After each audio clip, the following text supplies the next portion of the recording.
Hello friends, welcome to my YouTube channel. आप सबका स्वागत है मेरे इस यूट्यूब चैनल पर।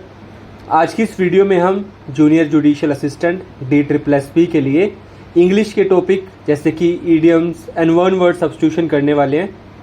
तो let's start with idioms. First है एडम्स एल।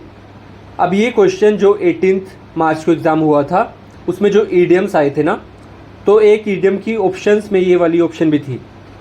तो एडम सेल का मतलब होता है प्योर वाटर। सेकंड है add a new feather in one's cap. इसका मतलब है एक अचीवमेंट, कुछ आप अचीव करो तो उस चीज़ को बोलते हैं add a new feather in one's cap.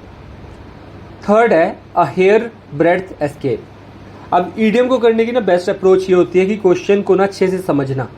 तो जैसे हम इस क्वेश्चन को पढ़ते हैं ना, तो हमें यहाँ से दो हिंट मिलते हैं, एक है एस्केप और एक है हेयर ब्रेड्थ। अब एस्केप से मतलब तो कि किसी डेंजरस सिचुएशन से बच लेना, और हेयर ब्रेड्थ मतलब कि देखो हेयर कितना बारीक सा होता है और उसकी ब्रेड्थ कितनी पतली सी होगी। तो बस यही मतलब है इसका कि बहुत ही नैरो तरीके से एस्केप कर लेना।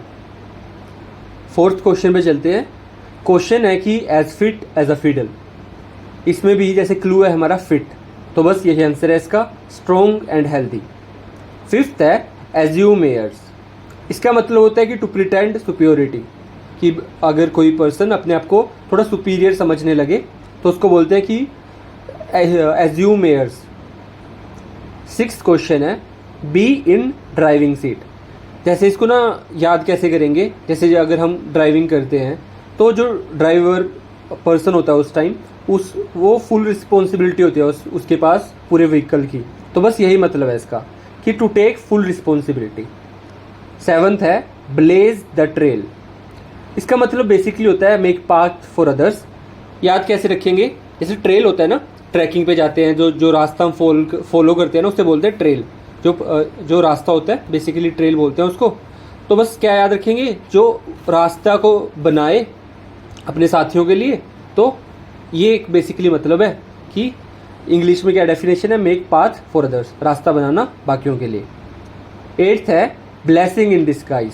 जैसे कभी कभी हमें कुछ चीज़ लगती है ना कि यार काफ़ी ख़राब चीज़ होगी, बट आखिरी में लगता है कि यार नहीं यार वो ख़राब नहीं थी, वो चीज़ तो हमारे लिए काफ़ी अच्छी थी। तो बस यही मतलब है कि something good but not recognised at first. शुरू में हम जिस चीज़ को रिकोगनाइज नहीं कर पा रहे, पर आखिरी में वही दिखता है कि अच्छी चीज़ है। तो चलते हैं हम नेक्स्ट क्वेश्चन पे। Call a spade a spade. इसका मतलब होता है कि सच बोलना, कि कभी कभी क्या है कि सच थोड़ा प्लेजेंट ना भी हो बट फिर भी आप सच बोलते हो, कि से truth even if it is not pleasant. 10th question है कूल वंस हील्स। इसका बेसिकली मतलब है कि वेट करना। याद कैसे रखेंगे, जैसे शूज़ हैं हमारे, हील्स हैं, उनको कूल क्या कि जैसे जब आप उनको मतलब आराम से बैठे हो और कुछ वेट कर रहे हो, तो इस चीज़ को बेसिकली बोलते हैं कूल वंस हील्स। 11th है कट थ्रोट। बेसिकली इसका मतलब होता है टफ। जैसे हम एग्ज़ाम देते हैं तो बोलते नहीं कि यार बड़ा कट थ्रोट कंपटीशन है, कि बहुत ही ज़्यादा कंपटीशन है किस चीज़ के लिए, तो वो उसको ये बोला जाता है। 12th है फैन द फ्लेम। अब इसके मतलब को समझते हैं। जैसे आग होती है, अगर उसको थोड़ा सा फैन करते हैं तो आग और बढ़ती है ना, तो बस यही मतलब है कि टू एग्रावेट, किसी चीज़ को बढ़ाना। अब एग्रावेट भी हमारा एक यहाँ से वोकैबुलरी बन गई। एग्रीवेट का मतलब होता है किस चीज़ को और आगे बढ़ाना। 13th है ओपन सीक्रेट।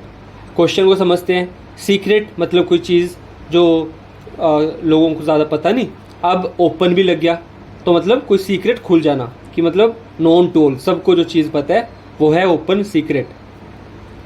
14th क्वेश्चन है थ्रू थिक एंड थिन। मतलब अच्छे और बुरे समय में दोनों। जैसे अच्छा दोस्त वो है जो हमारे साथ है through thick and thin. 15th है एप्पल ऑफ आई। जैसे बोलते हैं ना आँख का तारा, कि जो हमें काफ़ी वो प्रीशियस हो, कि समवन वेरी प्रीशियस। तो अब हम चलते हैं नेक्स्ट टॉपिक पे, वो है वन वर्ड सब्स्टिट्यूशन। फर्स्ट है स्टोइक।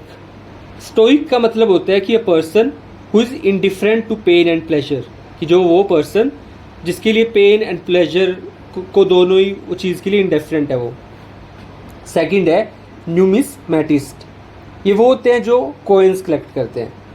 थर्ड है कन्वेलिसेंट। इसका मतलब होता है कि किसी इलनेस से रिकवर करना। फोर्थ है हैंगर। ये बेसिकली क्या होती है, एक जगह होती है जहाँ एरोप्लेन्स पार्क करते हैं, तो एरोप्लेन्स की प्लेस फॉर हाउसिंग एरोप्लेन्स।